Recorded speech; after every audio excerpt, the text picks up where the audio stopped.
We have yet another horrific story because of the sequester. CNN Money is reporting that our soldiers aren't getting the health care that they need.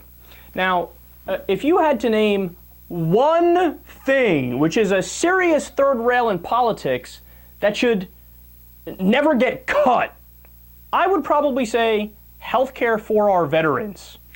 But I know I'm crazy, I'm radical for thinking that. Well, listen to this. There's now a hiring freeze and furloughs at military hospitals, so everybody is forced to take 1 day off without pay per week. And as a result, there are surgery delays for the military and vaccination delays for babies.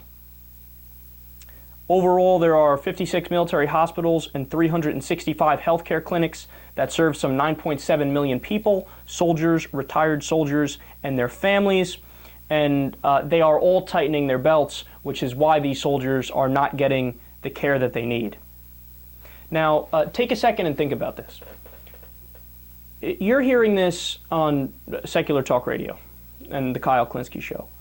I don't have a large audience. Everybody knows that. It's no secret, right? But shouldn't you be hearing this ad nauseum on CNN and MSNBC and Fox News and all of the major places where people get their news? Now, again, to be clear, this was on CNN Money, but not many people visit the website cnnmoney.com. And it also was, kind of hidden on the website in a little corner tucked in where very few people could see it. I'm not saying it was nefarious, but that's just where it was on the website, right? But they're not talking about this on the mainstream channels. That's unacceptable. This is actual big news. And remember during the election season, what do the Republicans and the Democrats do? Yeah, I care about the military. No, I care about the military. I care about our soldiers. No, I care about our soldiers. I don't give a shit what you have to say. All I care about is your actions. And also during the healthcare debate, what do the Republicans say? Well, you see, the reason why we can't do a government-run system is because people won't get the care that they need. Meanwhile, at the same time they're saying that, they're passing bills that cuts government spending and stops our soldiers from getting the care that they need. I mean, talk about hypocrisy.